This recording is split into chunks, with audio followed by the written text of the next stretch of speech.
right? Okay, so what we're going to do is I have an application where I have already implemented like some serious authentication in this API.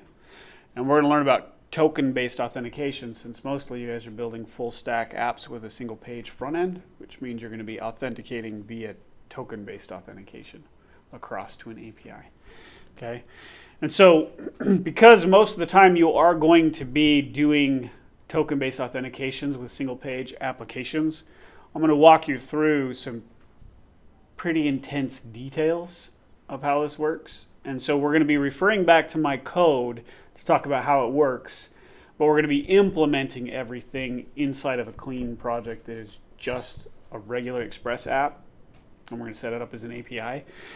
And then as we go through this and we talk about the concepts and we implement just the code for token-based authentication, I want you to make sure that you're making lots of notes. You're taking lots of notes when we put the code in. Maybe open up, when we create the solution, maybe create a text file in the root of your project. That way you can write down the steps of how we did it and what we did. And then of course you'll have these videos to reference. That's if you're going to do Markdown or just a .txt for regular text, whatever. However you want to do that. So let's start off with a new app. And so I'm inside of, it looks like, my root. So I'm going to head and go into dev, and then I'm going to go into my sandbox, which is where I like to do everything. Clear that. All right. So let's just go ahead and do a new application in here. So it's going to be npx express-generator. And then we're just going to call it express token auth. Write it in because I knew it would go off the screen. It says express is in. Warning, the default view engine will be Jade. That's fine. Okay. So now we should have an express token auth. So we're just going to cd into express token auth. And then of course, once you're in it, just do an npm install.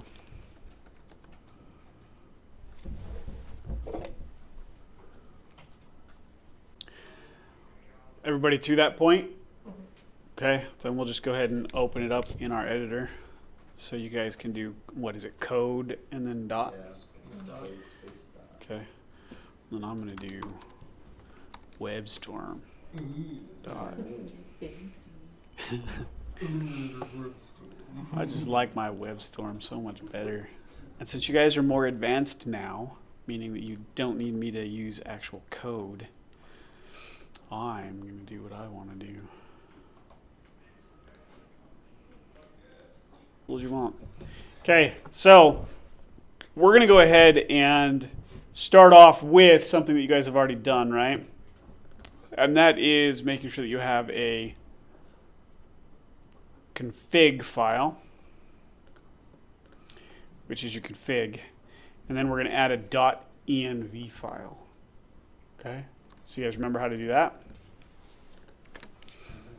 Maybe. Okay. So it's just .env is the package, right? So we're just going to do an npm install .env. That'll install our .environment. So install.env right there. And then inside of our solution, at the root of our application, we're just going to do a new file. It's going to be a .env file. And since we're doing a .env, I'm going to ignore extensions right now. Okay. And of course, if you're going to be including this in your GitHub account, you're going to want to make sure that we add a gitignore into our application that ignores, of course, node modules as well as your .env file. Do you guys remember how to do that? How to add a gitignore file. There are gitignores. .gitignore examples. And Git itself actually provides a whole bunch of gitignores. And it's this one right here, github/gitignore. So this is a good one to bookmark so that you'll always remember. Oh, look, I do have it bookmarked. It's just not in my Git folder. It's somewhere else. Oh, it's just in my programming root. So I want to fix that really quick. So not in programming root. We want it to be in Git. So I'm sorry, but I'm apparently behind. Okay. So I can't get my env file to install. npm install. npm install dot .env. env, not a period, but DOTENV. Yeah, it threw me off too for a second. DOT space, no space. No space. Whenever you're dealing with a library No. name, there's never spaces. Now I'm going to start asking on everything. Okay, so now that that's installed, Okay, so once it's installed, then you need to add your .env file to the root of your application. You guys all remember what this is for, right? No. yes. Wait, add the file. Yep, you got to have a .env file in the root of your application. Just create one. Yeah, just create one that's got the extension .env with no file name. Just like this one. It's so you can house your password and Correct. sensitive information. It's for keeping all sensitive information that we don't want up in our GitHub repository. Let's change this to 22. Maybe that'll help.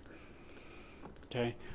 It allows us to store all of that, and as long as we've got it in our gitignore, it won't be stored up, and we use it per environment. That means when we deploy to staging or production, we would have a different .env with all of the secrets for that particular environment. So that would be database passwords, right? You'd have a different database password and database that goes to your production environment than you would in your staging. So you have to have two different .env files. And it's different just like on your development machine.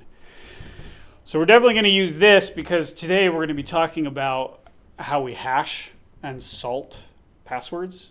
And because you don't want your application secret to be known by anyone, and you don't want people to know what the strength of your hash is, or how big your salt is that you're going to be using to create the hash of passwords, you want all of that hidden from people. So it's different per environment, and it has to be in your .env. So let's finish what we were just doing. And if you notice, in this gitignore, it has a whole bunch of examples based on the programming language you're using. And you're going to run into this for the rest of your career. Sometimes you're going to be writing stuff in Java or C# or Ruby on Rails or Python or PHP or whatever.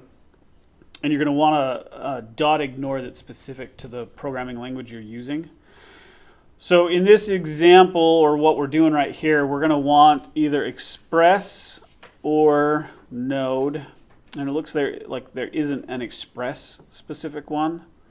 So let's jump down to Node. And here's a Node gitignore. So you can click on it right here, and you'll see a list of everything that's ignored for a Node project. And since Express is a library in Node, this one works perfect. Now you can copy everything in the file and create a new gitignore just through your IDE, and then just copy and paste. Or you can click on raw, and that'll give you the raw file. You see how I did that? You just click raw. And right here, you can just do file, save as, and it'll save it as a node.gitignore. And then just go to your project where you've got everything saved. So mine's dev, sandbox, and then express token auth. And then I want it in the root of my project. So go ahead and save it there. And then I come back to my IDE, and you can see it right here. I'll just right click, and I'll just rename it. That way I don't have to deal with it being crazy and asking me stuff. So refactor, for me it's refactor. Rename, get rid of the node, and then just click refactor. And now I've just got a .gitignore. Without the text. Yeah, you don't want the node in front of it. You just want .gitignore. I mean, mine saved with a .txt. Yeah, and you don't want the .txt either. So if Visual Studio Code or something's doing that, make sure you undo that. So let's do, I'll check in mine to see if it saved it with a .txt. Dot ignore? Yeah. Yeah. Okay. Nope, so mine's good.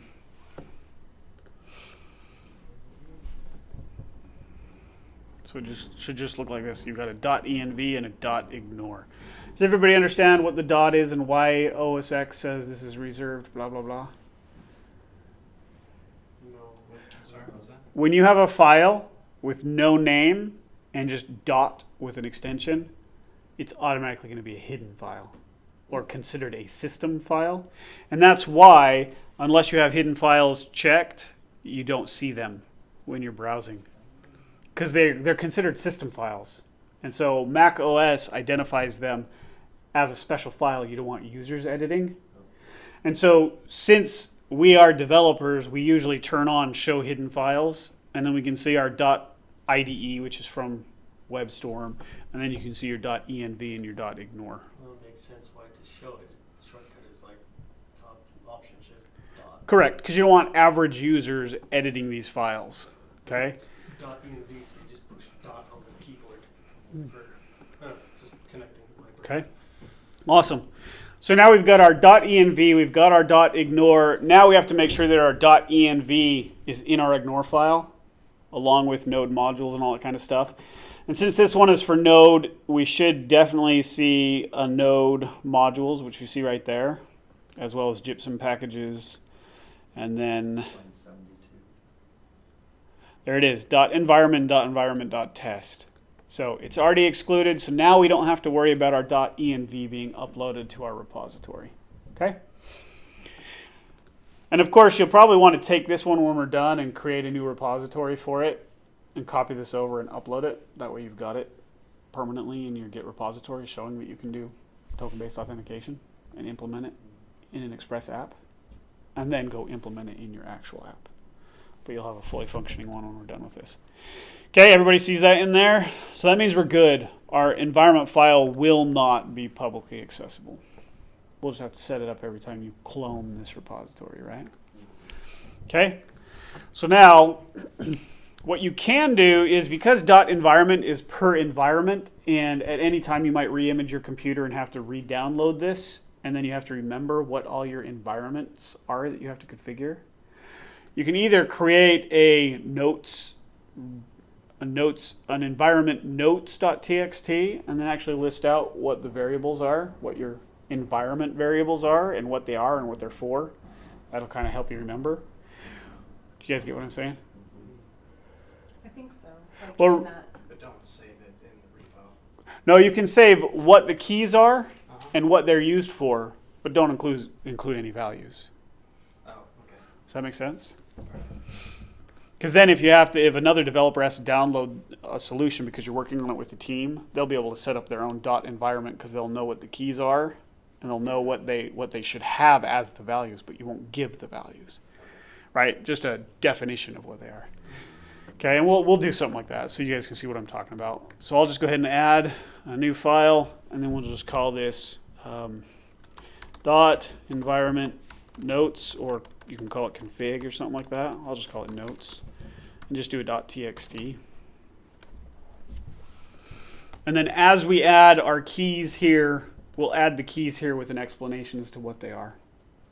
Okay? And this is just a notes file, just for our own memory. And you did that in the note. I added it in the Not in root the node root of the app, just where your .environment is. You could, if you wanted to, which is probably a good option, is create a new directory. Just call it docs. And then move this .environment notes into docs. I tend to do that when I'm developing. I'll create a folder called docs, and then I'll create like little cheat sheet documents, like how do I set this up for development, just in case I have other developers that need to know how to set this thing up on their local machine so they can start developing on it. Does that make sense? Like what the local database name should be and what the connection string would look like and all that kind of stuff. So you start to create like a little docs folder and then you just have stuff like this in it. So as we add to this environment, we'll just add the key with the value for our local development environment, and then in our dot environment, we'll add the key and then a description of what the key is, what it's used for. Now, does it make sense? Yeah. Okay. All right. So with our dot environment, what was the next step we needed to do? Do you guys remember when we set up dot environment? We needed to be able to extract those values from the execution environment, right? Do you guys remember how that worked? Do we need to go over that really quick? I don't think so. Okay, well, let's go over it. It's not a big deal. It's been a while since we've done it. So let's talk it through, okay? So here we are talking about dot environment setup. So when we have an application, we're going to go ahead and set up, this is our container for our application. So we have an app right here, okay? This is our Express app. Let's go ahead and label it.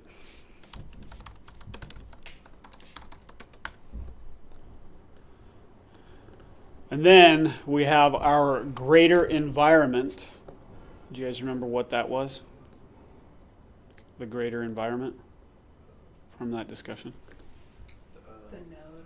Yeah, the node process that's executing our application, right? And for every node process, we get a brand new execution environment that's clean and separated from all others, right? We got that boxed in for security reasons. So here we've got ourselves our node environment. So this is all based off the node process. So node environment. And that's why it's called a .env file, because it's dot environment. Okay? So we have our node environment. And this node environment gets created each time a node process gets spun up. And the node process is what is running that environment, right? Does everybody remember that? Okay. So within this environment, we now have this global scope. Okay. This is global scope out here, and then this is within our application scope. Make sense? Okay. Now, what a dot environment does for us is inside of our application's scope, we create a .env file. Okay. And this .env file, it houses all of the variables that we will need to access for this environment specifically. So whether it's development, staging, or production. Okay? And usually the dot environment holds secrets that we don't want anybody to know. Right? We don't want developers to know them. We don't want anybody on GitHub to know them. These are secrets. And they're specific to our applications. And we're going to learn about some more secrets before we put the database connection information in there, right? The username for the database for Mongo, and then the password. Now, we were doing local host connections, so there were no usernames or passwords, but there was the potential that we would have those. So it's going to be stuff like that. Now, when we start doing token-based authentication and we're hashing passwords, and we're storing the hashes for those passwords, because we don't store passwords in plain text.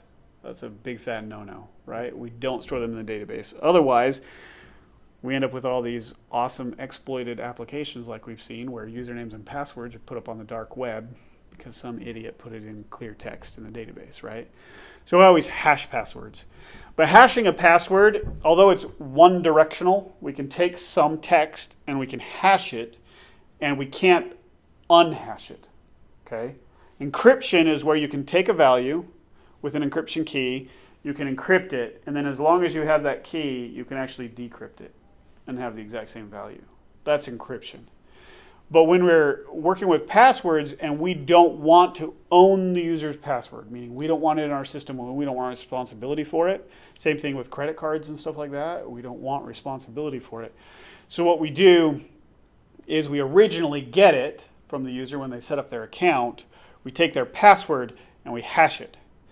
Now, because hashing algorithms always, based on what was put in, always gives you the same hash back, through dictionary attacks and stuff like that, they can take a hash and actually figure out what the actual value was if you don't add junk data into the original one in order to obfuscate it and create a hash that doesn't look like the original. Does that make sense? So what I mean by that is if you go and you sign up for an account and you put in the word password as your password, and then it comes in and it gets SHA-256 hashed, and the attacker knows that that's the hash algorithm you're using, they're going to know all common passwords. They're going to know the hash keys for all common passwords. And they're going to have a dictionary for it. So passwords that people use, right? People's names, their pets' names, their password, the word password, right? Or any common password that people like to use, dates, all kinds of stuff like that. They will have an entire dictionary of all the hashes for those. And then when they get a hold of a database, they will run this hash table against all of the hashes in their database, and then they will discover all the ones that are common terms that people use. And as soon as they get a match, they will know exactly what your password is, and then they'll have your password, even though it's hashed. So that's not secure at all. It's more secure than storing it in plain text, because the hacker would have to have a complete hash database, and they would have to have the code and the ability to run everything in the database against the hash table and find all the duplicates and then identify what passwords are. So the way we make it a little bit more difficult is inside of our .env environment file, we actually add an application secret, which isn't stored in the database. So when they get a hold of the database, they won't have the secret that belongs to your application. It'll be in your .environment. And they can't get a hold of that unless they really compromise your entire system, right?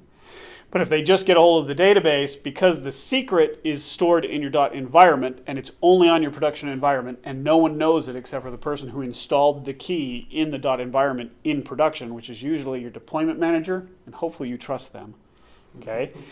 They're going to have the key, or that key will be put there, and you use it when you hash. You take the password, you add the key to it in some order, and then you hash everything together, and then you create a hash that is a combination of the user's password plus the application key, which is unique to this application in this environment. And since they don't have it when they get the database, they can't use a dictionary attack against that hash, because it'll be a hash with random data attached to the passwords. Does that kind of make sense? Yes, you would want to make random data for your actual application key. So with the random data that makes up your application key, so you'll notice that a lot of frameworks like PHP Laravel, Ruby on Rails, Microsoft .NET, a lot of those, when they have these framework initiations where it builds or sets up the framework, kind of like Express app does or Express Generator, a lot of them, for development purposes, will actually add an application key to like a .environment file, and it will be a random string of X number of random numbers and letters that have been randomly generated by a random token generator. And then you will use that as your key in development. And then you would run a similar random key generator to create one for production. And then you have to keep that safe. Because without that key, you can never verify anybody's passwords again. So if it gets lost or the .environment gets deleted in your production, you would have to make every user reset their password, because you wouldn't be able to compare their password. When you tried to do the comparison because you reset the environment key, the hashes wouldn't be the same. So your users would get an invalid password or invalid login, and then they would all have to reset their passwords, which isn't the worst thing in the world. It's also an extremely effective way that if your application gets compromised, if the database gets stolen, or if your server gets compromised and they get a hold of the .environment, and you figure it out, then you hurry, you delete your application key, you create a new application key, and then you send out a notice to everybody, and then everybody has to go reset their passwords and logins. And so that way, that's a quick way to get the application or get the hashes null and void. So if they try to log into the system from externally, because your application key is now different, if the hacker tries to use the hashes with the old key and they try to get in, they can't unless they were able to figure out what the key is plus the password plus salt. And we'll talk about salt as well, which makes it a step harder. So does, Okay. does the key is so of your choosing? Do you prepend, append, break it up, do summon the? Totally up to you. Okay, so you can. You can go jumble it crazy. all up. Okay. You can go 100% crazy. Like you could do bitwise operators on the password, bitwise operators on everything else, and then smush it together. You can chunk it into chunks and then mix the whole thing up, as long as you know exactly what you did, Yeah. so that when you hash the incoming password when they log in again, and then you compare the hash to what's stored in the database, as long as you replicate the hashing on login as you did on registration, not a big deal. Okay. But you can get as crazy as you want. And that would require that the hacker not only has the application secret from the dot environment, and they have the database, and they have the salt, they would also need to know how you did the hashing. And they would need to know what hash algorithm you used, because there's multiple hash algorithms. So if you choose a non-normal hash algorithm, you do crazy things with how you mix up the key into the password and how you mix the salt into the password. And then it's almost impossible for them to break your passwords unless they have all of those pieces of information. They have to know your algorithm, which means they would have to know your code. They would have to have your key, your secret from the environment. They would have to have the salt, and they would have to have the hash, and they would have to know how it all gets put together. So that's how we make it harder for a hacker to do stuff. The only way they could really ever accomplish it is if they got access to your database, and they got access to your source code, and they got access to the dot environment. And for somebody to get access to all three of those, either you were really lax on everything and you deserve to be hacked, or they can't get to one of those, and therefore they can't figure it out. Yeah, people still get hacked. People still get hacked because of mistakes. Because they either put stuff out in their GitHub repository, or they made it public, or they didn't secure their web server, or they didn't secure their database server. And usually those are the mistakes that lead to the systems being compromised, Okay. is a lack of So security. you're saying if you do it right, then it should be. If you do it right, there should be no way anybody can figure out the passwords, Okay. because everything's separated. So the dot environment, if we're talking about the dot environment again, to get back into that, since our dot environment holds secrets like database names, the application secret, and stuff like that, really, this environment gets read by the dot environment library that we installed. Okay, so the dot environment library is a package. It's a third-party package, right? So it gets installed with NPM, and we use it in our Express application, but it's really a third-party library, right? That we call and we execute. So let's go ahead and mark this one as dot environment. Okay, so we've got dot environment. And what happens is dot environment, when we execute it inside of our application, so I'll go ahead and point that out, that we are executing it by calling it from within our application. Does that make sense to everybody? Okay. And then dot environment, because it was invoked within this application, it has access to this application's environment or its context. So it then looks for a dot environment file. Okay, it looks for it intentionally, and it only looks for a dot environment file. When it finds this file, it reads the file line by line, looking for key value pairs. And that would be the key, and then what you want that key's value to be. Does that make sense to everybody? Okay, so from this, it will sit and it will iterate over this file, and as it iterates over it, so I'm kind of showing the iteration right here, right? It looks in this file, reads a line, comes down, and does something. Well, if we have things like our database connection in there, or our database name and username and password, right? Then inside of our dot environment, we're going to have keys. And those keys are going to be something like we've seen before, where it's Mongo username, right? And because it's a key that's in the dot environment with a value associated with it, what dot environment does is then creates a global variable inside of our execution environment. But it doesn't just stick it here up in the environment. Do you guys remember what it does when we talked about it? Okay. Our node process, this thing that's running this current environment, remember that in order to know what the process is that's running our environment, node gives us access to attributes about the node process. Which means we get an object from node inside of our global environment. Oops, I want to use a circle for that one. We get an object from node itself, and it is the process object. Do you guys remember that? Okay. And on the process, actually I want to move that. Let's move it so it's a little bit better. So we got process, and this process right here is really it represents this node process that's running the entire environment, okay? And it's really not the process itself, but it's a bunch of attributes and data and information about the process, right? Like, what is it running? Where's the file that kicked this all off, right? The web server, the www, right? And so inside of process, we're actually given another object, and that object, do you guys remember what it was when we implemented it?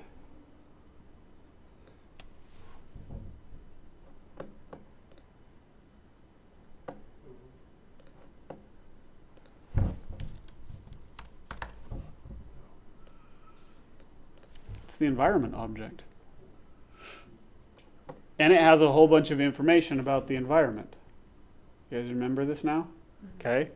So what dot environment is actually doing is it's reading, so we invoke it from in our application, it reads the dot environment file and it's iterating over it, and every time it runs into a key value pair, it's going to pull that key and value out, and then it is going to add them as new attributes to this dot environment object.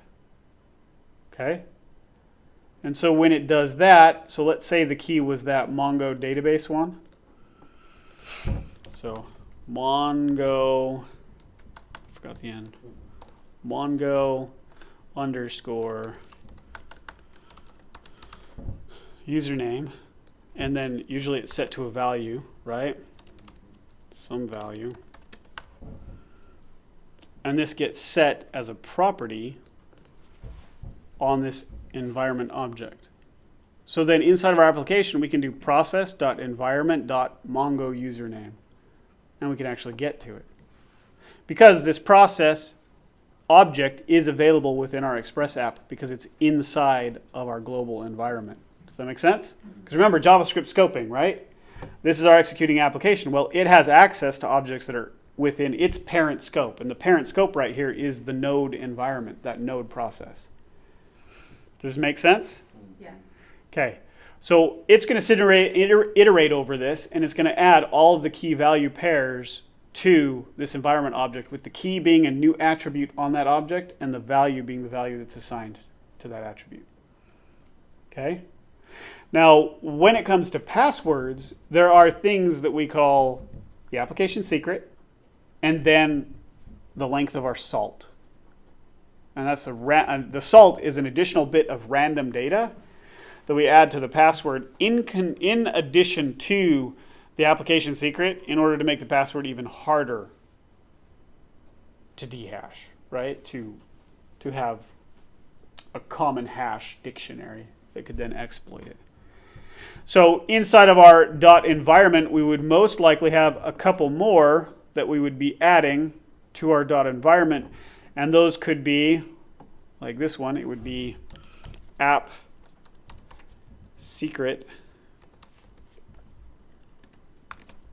and it would be a bunch of random data. And the longer you make it, the longer it takes to hash, but the more secure it is. Okay, so we'd probably have an AppSecret, and then on top of that, as it's iterating, remember these are all being added as it iterates, then we would also have a password underscore salt underscore length. And then it would probably be equal to, I don't know, 20. Maybe we want our salt to be 20 characters long. And of course, the bigger you make it, the bigger the salt, the random number that's going to be created. And then when you add the AppSecret and the salt and the password together, the hash becomes more and more unrecognizable. Okay? It has no real pattern to it. Does that help with .environment? Yeah. Okay. All right. Now these are sitting here in the global environment on the process, on the environment object that's in the process. So the question now is, how do we get these into our app so we can use them? Well, you could always call process.environment.whatever and then have access to it in your application, because you can get to the process from within your application. But standard practice is to add what? So that we have one place where we're pulling in all these values for you. So most of the time, if we really want to follow some kind of standard procedure so we know where everything's stored, is inside of our application, we're going to have a config module, right? And I don't want it by this arrow because I don't want you to think it has to do with that arrow, but we're going to add it. I'll kind of like halfway put it on. And then you guys will just have to remember that. So we have this config object, right? The config module. And the config module, the way we use it, is we have it as the module that we can import everywhere where we want to use these global configuration values. We're just going to go ahead and import that particular config anywhere we want to use it. And the config is responsible for the first time when it gets loaded.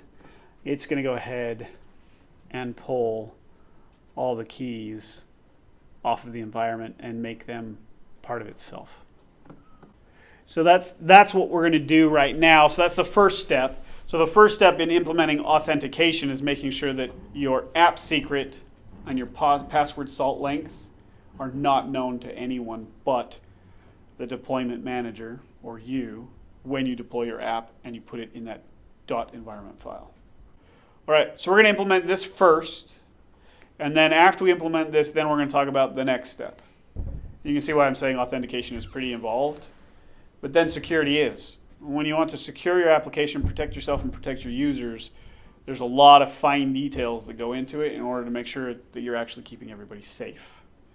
Okay, so to implement this, we're going to do exactly that. So we've got our .environment, we've got our ignore, which now hides that .environment so it doesn't get put into our Git repository. We've got our .environment notes that we can add notes to about the values we're going to add to our environment file. And based on all of that, the next thing we need is our config, right? So I like to create a new file, a new folder called config. And then inside that config folder, as is common practice in JavaScript, I just create a new JavaScript file and I call it index.js. Okay. Do you guys remember why in Node.js, why you can just create an index.js? Just like in a website, do you remember when we talk about a regular static website, when you go to something.com/, the web server is automatically going to go look for index.html, right? And you don't see index.html at the end of the slash, it just knows that that's what you're looking for. So it goes and finds the index.html and that's what it loads. Well, in Node modules, we can just create an index.js and we can just call for /config. And it'll automatically go look for an index.js within the root of that folder. And it will assume that's what you're looking for. And you're going to see as we start implementing this security model, you'll see where I used index.js to load multiple modules for that section of your website. And then through that index.js, you can actually do the destructuring imports and only pull in the ones you want from that area by just calling /config. So we got our index.js. So inside of our index.js, we're going to want to pull in our config values, just like we showed in here in our drawing. We're going to want this config to then look for whatever gets pulled in by .environment from our .environment file into process.environment. Okay. So in here, we're going to go ahead and export this as a module. So we can do two different ways, right? We can do export defaults and then give the object directly, or we can do let config equal, and then we can create an object, and then we can do our export default, right? Oops, not export describe. Export default config. From when we implemented .environment before, and knowing that we're going to use process.environment our keys, that's how we're going to pull it in. So we should probably add a environment variable to our .env so we can test that this works, right? Okay. So for our regular development environment, let's go ahead and let's just call it AppSecret, like we were calling it before. App_secret equals, and then we want this to be just a crazy random number and string, and so I'm just like going crazy on the keyboard. That way it's 100% random. And that is going to be my AppSecret. So now we have an AppSecret, and this is going to be the value assigned when .environment does its process. So now in our config, really we want to pull that out. Okay, so in our config object, we need to pull that config. And really what I was talking about before is we've got this AppSecret right here. And then in our docs, we've got this .environment notes. So really this is our key right here, AppSecret. And I'm just going to say, you know, keys plus description. And then right here, I'm going to say, okay, the first key is AppSecret. And we're just going to say, this is used as the overall secret token for the application. And then we can say, will be used to hash passwords as well as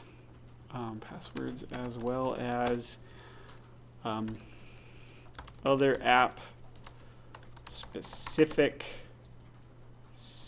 functions, app specific security functions. Yeah, make it sound official. So the reason why we're doing this is just because that .environment doesn't go with the app, right? So every developer that downloads this, or if you have to clone it later on and you don't have it on your machine anymore, you'll need to go set up your .environment and make sure that it's using the right keys. So this becomes your instruction document on how to reconstruct your .environment. Okay. Does that make sense? It's kind of your setup instructions. So this is You used. don't necessarily have to set it up the exact same. You would just set up a new env file, and It has to have all these keys in it. right. Okay. Right? It would have to have all the keys because your app is dependent upon the keys that you put in here because you're defining these as dependencies, Okay. right? And that's why I'm adding this document here to your docs folder, is just because you'll need to remember why you're doing what you're doing, right? Right. And so then you would want to describe what the value is supposed to be. Value should be a long alpha numeric string. The longer, the better. And then that now tells every developer that downloads your app and wants to set it up for local development or local execution, or when you're ready to deploy this to production, then you have descriptions of all the keys you put in there and what the values are supposed to be without saying what the values are. So we've got our environment notes, we've got our environment set up with an actual AppSecret. Now in our config, we're going to need to get that AppSecret. So we're probably just going to want to call this one AppSecret. And then we want the value from it. So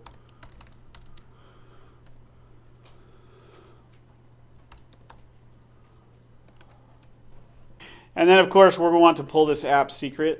So it will be .environment.AppSecret like that, right? So now our config has an AppSecret, and we're just pulling it directly from process.environment.AppSecret. And this is how we dynamically load that stuff into our application for use. Now, if for some reason your .environment doesn't have this in it, and then when you import config, it's going to blow up, or when you try to use it, you're going to get undefined, right? Or when you try to access it on this object, you're going to get an undefined coming back from your application. And then you'll know you haven't set up your .environment correctly. Awesome. Does everybody see how that works? Okay. So that's the first step in setting up the security for beginning to implement authentication. So we've got our app secret, but we also need, because we're going to learn how to do this, we need salt. So we're going to add password underscore salt underscore length.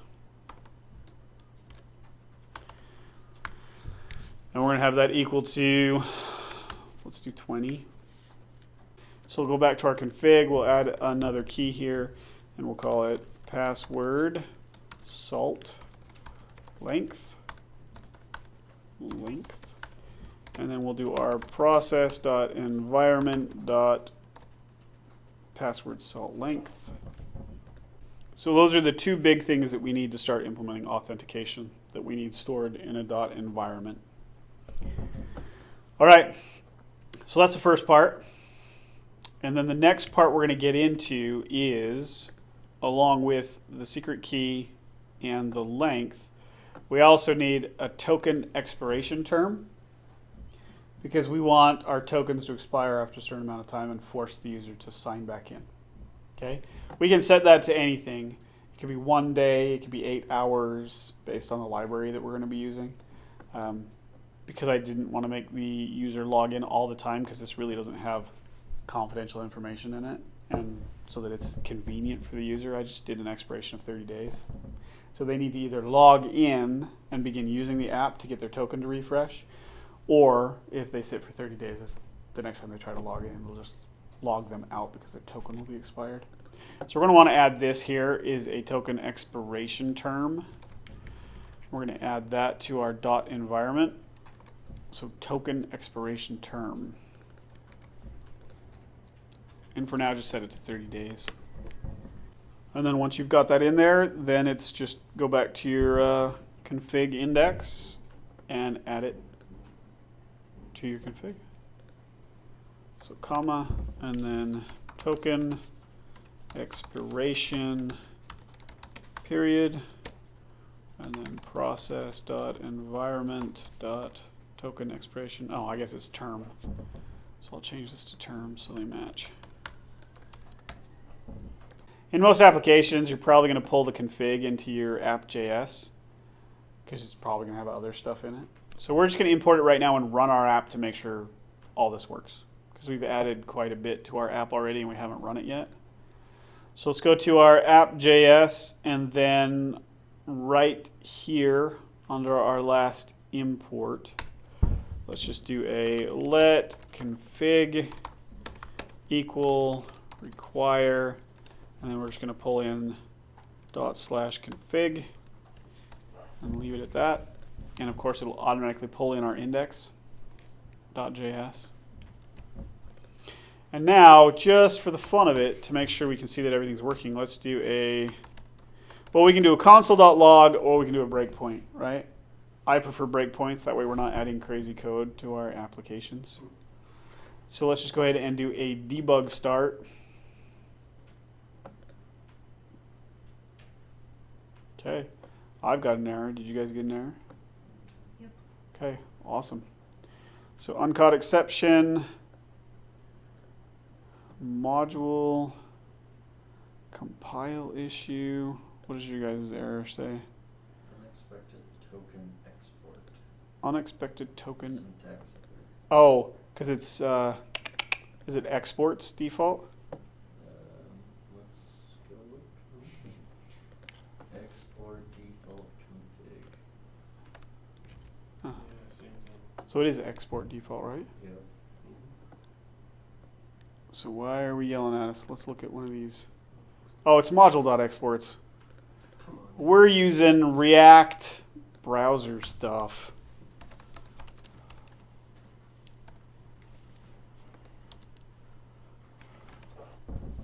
You guys know the difference, right?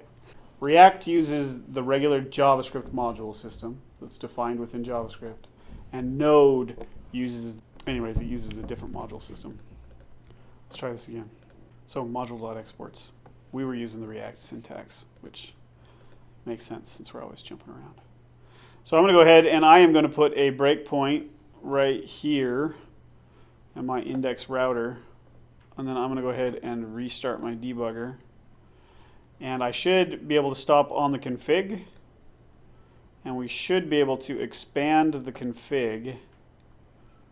And we should be able to see, oh, our AppSecret is undefined, our PasswordSalt length is undefined, and our token expiration term is undefined. Did you guys get undefined on all of yours? And then you should have all those undefined, which means something's not working, right? Our .environment isn't being pulled in or something. Who knows what it is? Well, we got our config right here. Problem is that when it loads, there's nothing on app.environment. These are undefined. Do we need to start the server? Nope, I started the server. It's running right here. And that's why we can actually see this object right here when we're in debug mode and we stop. Well, if we look back at our diagram right here, what do you think is missing? We've got our .environment. We've got our config. We're calling everything off of the process.environment, which all of these should be there, but they're not. So where does that tell you the error lies? In this .env, right? Yep. And that is because we actually never imported that library.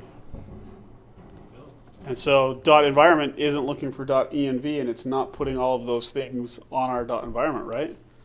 So we got to pull in .environment. Does everybody remember how to pull in .environment? Well, we can do npm .environment, pull up .environment documentation, and we can see that we actually have to require it, and then we have to invoke the config function on it. So let's go ahead and do that just before our config, right? Now, we're not storing it in a variable. Did you guys notice that? And that's because we don't need to reference it. It's kind of a silent third party.